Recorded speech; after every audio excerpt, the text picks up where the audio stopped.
अस्सलाम वालेकुम दोस्तों, मेरा नाम है लियो। मेरे साथ हमेशा की तरह मौजूद है दाऊद और आप देख रहे हैं क्रिकेट लवर अली शो। क्योंकि इसको देखना तो आज आपके साथ लेकर आ रहे हैं जी फिर से टॉप 5 क्रिकेट न्यूज का सेगमेंट। क्योंकि जो है ये पीएसएल की वजह से हमारा टॉप 5 न्यूज का जो सेगमेंट है वो थोड़ा सा इधर उधर हुआ था, लेकिन हमने उसको दोबारा पकड़ लिया है। यानी कि हमने साइड पे निकला था, उसको बुलाया, इधर आ भाई, तू कहाँ जा रहा है, इधर इधर। तो वो वापस आया, तो दोबारा से जो हम टॉप 5 लेकर आ रहे हैं आपके लिए। नंबर 1 पे जी आपसे बात करेंगे जो आज बड़ा फाइनल खेला जाना है, यानी कि लाहौर वर्सेस कराची किंग्स। लगा के विंग उड़ेंगे या इनके विंग हम काटेंगे, ये तो आज वक्त ही बताएगा। काटे हुए शर्ट भी गायब आ जाती नहीं, शर्ट मैंने किसी और वजह से गायब की है कि मैंने कहा बाद में पहन कर आऊंगा जरा धूम मचाने के लिए। पहले से मैं जो है वो ज्यादा शो ऑफ नहीं करना चाहता था, आप तो वो शो ऑफ कर रहे हैं तो मैं नहीं करना चाह रहा था। नंबर 1 पे वो बात करेंगे। नंबर 2 बात करेंगे शाहिद खान अफरीदी का भी जवाब आ गया है, जो कि कल बोल्ड किया था। हारिस रऊफ ने जो है उनको जबरदस्त किस्म का बोल्ड किया था, उसके ऊपर जो है उन्होंने जवाब दिया है और ट्विटर पे पैगाम जारी किया है उनके लिए, हारिस रऊफ के लिए। वो क्या सीन है वो आप लोग से शेयर करेंगे। नंबर 3 पे फाफ डु प्लेसिस के हवाले से बताएंगे जी, उन्होंने बड़ा बयान जारी किया है बाबर आजम को लेकर, वो क्या है वो आप लोग से शेयर करेंगे। नंबर 4 पे आप लोगों को बताएंगे जी इस बार का जो वर्ल्ड कप T20 है 2020 का तो कैंसिल हो गया, 21 का जो है वो इंडिया को मिल गया। क्या वो इंडिया में होगा या होगा दुबई में, इसके हवाले से भी एक अपडेट आ रही है, वो भी आप लोग से शेयर करेंगे। नंबर 5 पे आप लोगों को बताएंगे जी नीदरलैंड का एक प्लेयर है, उसने खेलना था वर्ल्ड कप T20 के अंदर नीदरलैंड की टीम के अंदर, लेकिन वो बेचारा आजकल क्या कर रहा है उसके ऊपर खबर आ रही है, वो आप लोग से शेयर करेंगे। नंबर 6 पे एक और खबर आ रही थी हमारे पास शकीबुल हसन के हवाले से, जो कि 1 साल हो गया था जिनको कि 1 साल के लिए उनको क्रिकेट से दूर कर दिया गया था। बिग बैश लीग के अंदर जो उनका कॉन्ट्रैक्ट था उसका क्या बना है वो आप लोग से शेयर करेंगे। और आखिरी खबर क्या थी हमारे पास, न्यूजीलैंड का स्क्वाड। हाँ, न्यूजीलैंड का स्क्वाड जो है वो अनाउंस हो गया जी वेस्ट इंडीज के खिलाफ, क्योंकि वो पहले वेस्ट इंडीज से खेलेंगे फिर पाकिस्तान से, तो कुछ बड़े खिलाड़ी हैं वो बाहर हुए हैं। वो कौन कौन से हैं वो आप लोग से शेयर करेंगे। उससे पहले अगर आप हमारे चैनल पर नहीं तो चैनल को सब्सक्राइब करके साथ बेल आइकन को बजाना ना भूलिएगा। और भी खबरें हैं, और भी बड़े मजे मजे की खबरें वो भी आप लोग से शेयर करेंगे। अफसोसनाक खबर भी वो भी बताएंगे और एक और भी खबर है। तो बात का आगाज करते हैं दाऊद सर नंबर 1 खबर को लेके, जो कि निकलकर सामने आ रही है, यानी कि लाहौर वर्सेस कराची किंग। उड़ा के विंग, लगा के विंग, पता नहीं खटका के विंग, तो पता नहीं क्या करा के विंग, क्या होने करने वाले हैं जी। होने वाला तो कुछ भी नहीं है, बस आप सोच लें कि आप कोई ऐसा, मैं आपको कह रहा था कोई गाना ऐसा कोई बना लेना, जैसे वो नहीं था कि तुम हारो या जीतो हमें तुमसे प्यार है। ये लाहौर के लिए मैं कहता हूं कि आप गाना सोच लें। ये आप पे इंप्लीमेंट होगा, ये हम पे इंप्लीमेंट हम तो यही कह रहे हैं कि आप जो गाना अच्छा सा जो है वो 2-3 गाने अपने लिए रख लें, ताकि कोई ऐसे सैड सॉन्ग रख लें कि रात को आपको नींद भी नहीं आने वाली। कल जो है ना, कल आपको रात को नींद नहीं आएगी, तो मैं इसलिए कह रहा था कि कल हम कुछ छोटा मोटा, ये ब्लैक मैं इसलिए पहन के आऊं कि आज आप लोग ने जितनी खुशियां मनानी मना ले। आज हम मैं कह रहा था सामने मैं ये सोच रहा था कि कल मैं कराची किंग्स की जीतने की खुशी में कल मैं पार्टी कर रहा हूँ, तो मैं कह रहा था आपको अपने साथ ही रख लूंगा, क्योंकि आपको बहुत दुख लग रहा होगा, तो आपकी वो जो है ना गम जो वाला लाहौर का जो गम है वो मैं जो है ना साथ साथ भुगताऊंगा और उसको कम करूंगा। कराची की पार्टी में आपको भी पूरा एंजॉय करवाऊंगा। लेकिन बहुत ज्यादा अवर हो रही है, अब बहुत ज्यादा अवर हो रही है, ये कराची का लोंडा बहुत अवर हो रही है, ज्यादा ही कोई झिरिया झिरिया निकल रही है, नहीं कुछ ऊपर से आ रही है ज्यादा। अच्छा खैर है, चले वो तो है। साथ ही राना फवाद की बात कर लेते हैं। ठीक है सब, हाँ बिल्कुल सब ठीक है। राना फवाद ने लाहौरियों से दुआ की अपील की और उन्होंने कहा है कि दाता दरबार में जाइए और वहां जाकर लाहौर की जीत पे जो है वो दुआ कीजिए कि लाहौर जीते। और साथ उन्होंने कहा कि लाहौर बिल्कुल कराची में हराने के लिए बिल्कुल तैयार है। और उन्होंने कहा पाकिस्तान जिंदाबाद। अली मैच बहुत ही, चले वो तो बेशक मैं कराची के साथ हूं, आप लाहौर के साथ हैं, लेकिन बात हकीकत है कि मैच बहुत ही एक्साइटेड होने वाला है। दोनों टीमें बहुत ही शानदार क्रिकेट खेल रही हैं और मैं ये कहूंगा कि फाइनल जो है वो थ्रिलर होने वाला है। नहीं, ये वन साइडेड नहीं होगा, वन साइडेड नहीं होगा मैच जो है वो थ्रिलर बनेगा और होना भी नहीं चाहिए वन साइडेड। हाँ। बाकी बात करें तो बाबर आजम, शर्जील, आमिर, इमाद ये कराची की तरफ से बहुत अच्छा करने को तैयार हैं। अगर आप लाहौर की बात करेंगे तो बेन डंक हो गए, मोहम्मद हफीज, हारिस रऊफ जो है, शाहीन शाह अफरीदी, ये वो प्लेयर हैं जो बहुत कुछ कर सकते हैं। साथ ही एक बैड न्यूज भी है कराची किंग्स के लिए, आमिर जामीन के लिए खबर अफसोस थी कि उनके जो वालिद हैं जी उनकी डेथ हुई है और कल उनका नमाज जनाजा भी था, उसके ऊपर आया। तो आज अब देखना पड़ेगा क्या वो वालिद की डेथ के बावजूद जो है वो मैच खेलने आते हैं। अभी तक अपडेट नहीं दिया क्योंकि कराची ने क्योंकि उनको प्लेइंग 11 में शरीक करेंगे कि नहीं। एक्चुअली खबर ये आ रही है अली कि अगर कराची ने उनको वाकई पहले डिसाइड कर लेंगे कि हमने आमिर जमील को प्लेइंग 11 में खिलाना है, अगर वो खिलाना होगा तो उनको कॉल कर दी जाएगी कि आप टीम को ज्वाइन करें। अगर उन्हें प्लेइंग 11 में नहीं रखा जाएगा तो खाली उन्हें कैंप में बिठाया नहीं जाएगा, बल्कि उन्हें कहा जाएगा कि आप जो अपनी फैमिली के साथ इस मुश्किल टाइम में गुजारें और हम भी उनके साथ इस मुश्किल टाइम पे खड़े हैं और उनके लिए दुआ कीजिए। बिल्कुल। इसके बाद जो दाऊद खबर आ रही है जी वो आ रही है जी आपके जो कल लाला को जो है वो बोल्ड किया था हारिस रऊफ ने, बड़े ही शानदार किस्म का जो है वो बोल्ड था। तो अपने ट्विटर हैंडल पर आते हुए उस तस्वीर को लाला शेयर करते हुए बड़े मजे की बात लिखते हैं। और उसमें लाला क्या लिखते हैं बताएं जरा। अली बिल्कुल शाहिद खान आफरीदी ने उसमें लिखा हुआ था कि हारिस रऊफ ने जो बॉल डाला था था वो अनप्लेबल था, और बाकी हम भी ये कह रहे थे और सब ये कह रहे थे कि वो बॉल जो था अनप्लेबल था। और शायद आफरीदी ने कहा कि भाई आइंदा मुझे थोड़ी स्लो बॉल डाला करो, इतना तेज, हल्की सी स्माइली भी बनाई हाँ पठानों वाली। स्माइलों वाली डाली थी, उन्होंने कहा था इतना तेज गेंद ना डाला करो। अच्छा आपके साथ एक जो है फैक्ट भी शेयर कर देता हूं कि शाहिद खान आफरीदी, अगर आप देखें 3 बार ऐसा हुआ है कि एक कोई टीम जिसको जो टॉप 2 में से इसने फिनिश किया हो, यानी कि नंबर 1 या नंबर 2 पे फिनिश किया हो, और उसके बाद उसको 2 चांस मिले हो क्वालिफाई करने के लिए, यानी कि पहले वो क्वालिफायर 1 खेली हो और उसके बाद क्वालिफायर 2 भी खेली हो, लेकिन बावजूद इसके वो फाइनल में क्वालिफाई नहीं कर सकी। तो शायद आफरीदी उन तीनों टीमों के साथ पार्ट उनके साथ थे। एक बार जो है वो हो भी गया था फाइनल, तो बेचारे इंजर्ड हो गए थे। हाँ नहीं वो तो खैर वो अलग था, उसमें तो जीत गए, उनकी टीम गई थी, हाँ जीती तो नहीं थी, हार गई थी। लेकिन एक बार वो ज़ल्मी के साथ थे, 2016 की आई थिंक बात है, फिर एक बार जो कराची किंग्स के साथ थे, और अब जो है वो मुल्तान सुल्तान के साथ। इन दोनों टीमों को 2-2 चांस मिले थे, क्योंकि ये जो लीग के पॉइंट्स टेबल थे उनमें ये टॉप 2 में फिनिश किया था। जाहिर है जो टॉप 2 में टीम्स फिनिश करती हैं उनको 2 चांसेस मिलते हैं। तो शाहिद खान आफरीदी इन तीनों टीम्स के पार्ट थे, लेकिन बदकिस्मत रही कि वो टीमें फाइनल में ना पहुंच सकी।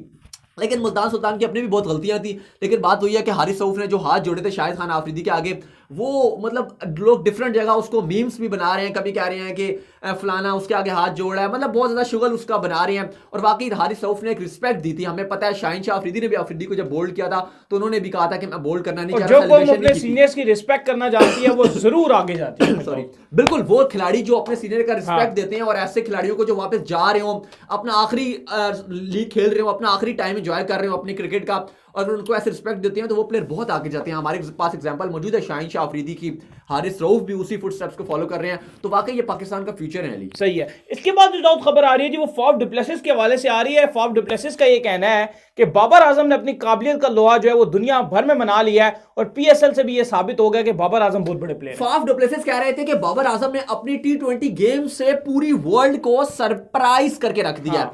और बात हकीकत है ये पहले ये सिर्फ फाफ का स्टेटमेंट नहीं है, इससे पहले शाहिद खान आफरीदी का भी कुछ अरसा पहले स्टेटमेंट आया था कि बाबर आजम वैसे जब गेम उन्होंने स्टार्ट किया था तो ऐसा लगता नहीं था, लगता था कि बाबर आजम एक मजे हुए प्लेयर हैं टेस्ट के या ओडीआई के, लेकिन बाबर की जो अचीवमेंट T20 में है वो शायद किसी के पास अचीवमेंट नहीं है। 2020 के लीडिंग रन स्कोरर, 2018 से मतलब टॉप रैंकिंग उन्होंने अपने पास रखी हुई थी, फिर फाफ ने उनसे ले ली थी, वो उन्होंने डेविड मलान ने उनसे ले ली थी।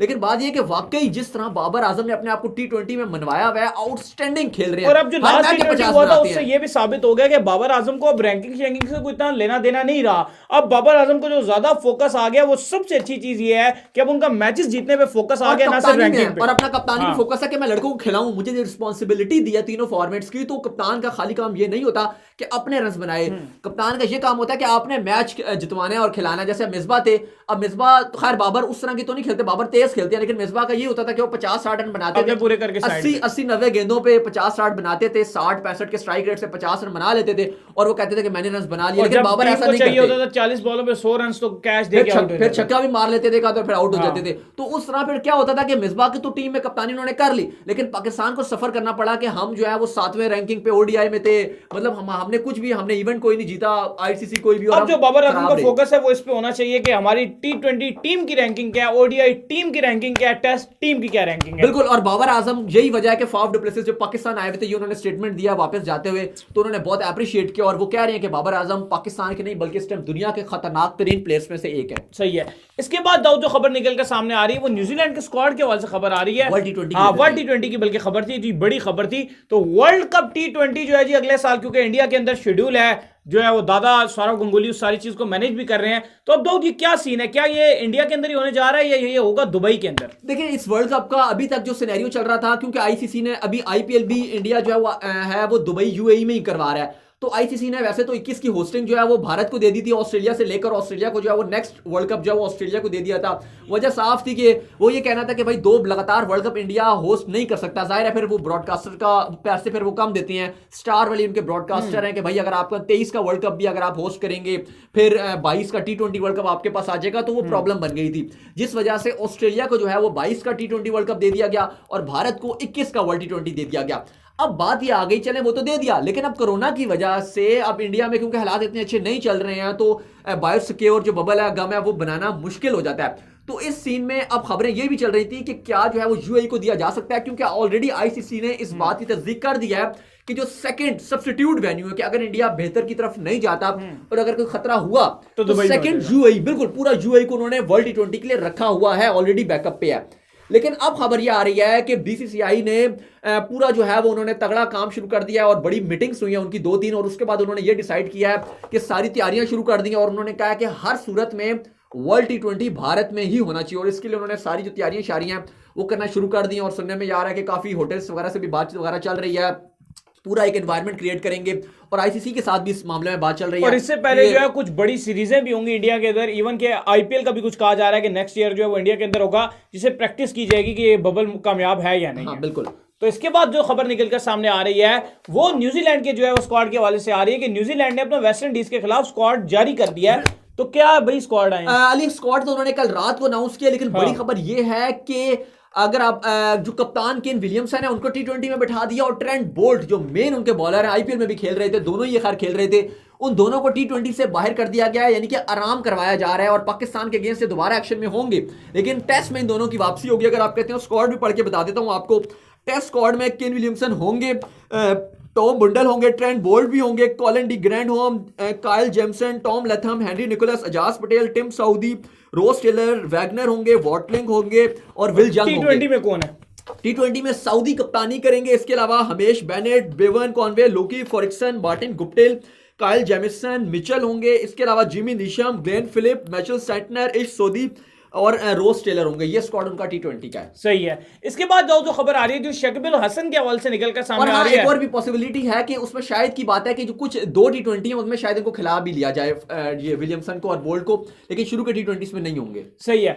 तो दाऊद इसके बाद जो खबर निकलकर सामने आ रही है वो शकीब अल हसन के हवाले से खबर निकलकर सामने आ रही है कि शकीब अल हसन को जो है बिग बैश लीग के अंदर वो शामिल थे और उनका कॉन्ट्रैक्ट भी टीम के साथ हुआ था, लेकिन बिग बैश लीग ने कहा जी इनके ऊपर क्योंकि एलिगेशंस लग चुके हैं तो जीरो टॉलरेंस पॉलिसी और उनका सारा कॉन्ट्रैक्ट उठा के फारग कर बिल्कुल अली। और शकीब अल हसन को साफ साफ बिग बैश की मैनेजमेंट ने कह दिया कि भाई हम किसी भी करप्ट प्लेयर या जिसके ऊपर भी दाग लगा होगा हम उसको नहीं रखेंगे, और उनका जो बिग बैश का बड़ा करोड़ों का कॉन्ट्रैक्ट था और वो उनका खत्म कर दिया गया कि हम नहीं रखेंगे। साथ ही इस पे शकीब का जो है वो रिप्लाई भी आ गया, उन्होंने कहा है कि शायद मे बी ट्रस्ट इश्यूज हैं उनके मेरे ऊपर, बहरहाल मैंने इतनी बड़ी गलती नहीं की थी जिसकी मुझे ये मेरे साथ इनका बिहेवियर है, लेकिन शकीब को कहना था कि मे बी ट्रस्ट इश्यूज हो, लेकिन उन्होंने कहा कि मैंने ऐसा कुछ गलत काम नहीं किया, हाँ जो मेरे से गलती हुई थी उसकी मुझे ऑलरेडी सजा मिल गई है, लेकिन शकीब का बिग बैश ने कॉन्ट्रैक्ट खत्म कर दिया है। सही है।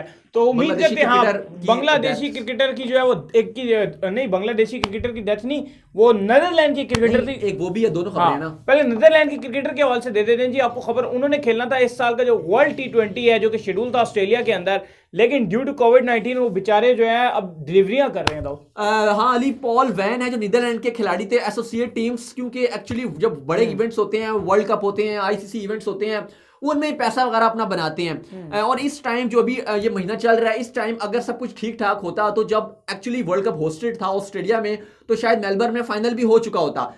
तो अब बात ये थी कि नीदरलैंड के खिलाड़ी जो यहाँ खेल रहे होते या बाकी एसोसिएट टीम्स के खिलाड़ी हैं वो अच्छा खासा पैसा बना चुके होते, लेकिन वो खिलाड़ी जो बेचारे नहीं खेल सके क्योंकि वर्ल्ड कप नहीं हो रहा था, तो वो उबर चला रहे हैं, इसके अलावा डिलीवरी बॉय बने हुए हैं, घर घर में खाना दे रहे हैं ताकि अपनी फैमिली का और अपना पेट पाल सकें। और बीइंग अली क्रिकेट फैन हमें बड़ा इस बात पे दुख होता है कि चाहे कहीं का भी वो क्रिकेटर हो, चाहे किसी भी मुल्क का हो, साउथ एशिया का हो, बाहर का हो, अगर उसके ऊपर ऐसे बुरे वक्त आए और वो क्रिकेटर हो तो वाकई दुख होता है बीइंग अ क्रिकेट फैन कि ऐसा नहीं होना चाहिए था, लेकिन जाहिर है कोरोना की वजह से क्रिकेट नहीं हो रहा था, वर्ल्ड कप नहीं हुआ और ये सब सफर करना पड़ा। इसके अलावा एक और खबर है वो भी मैं दे देता हूँ। बांग्लादेशी अंडर 19 के खिलाड़ी थे जो 2018 का वर्ल्ड कप भी खेले थे बांग्लादेश की तरफ से, डिप्रेशन में आकर उन्होंने अपने आप को मार दिया, खुदकुशी उन्होंने कर दिया, और ये काफ़ी अफसोसनाक खबर है क्योंकि डिप्रेशन की वजह से नौजवान बहुत ज़्यादा ओवर हो जाते हैं और कभी कभी अपने जज्बात पे काबू नहीं रख पाते। तो बीइंग अ यंगस्टर, अगर आप भी यंग हैं तो थोड़ा सा सोच लिया करें, अपने पेरेंट्स के बारे में सोच लिया करें, वो शायद फ्यूचर स्टार बनता, जैसे बांग्लादेश, इंडिया या पाकिस्तान में क्रिकेटर की जितनी वैल्यू रिस्पेक्ट दी जाती है,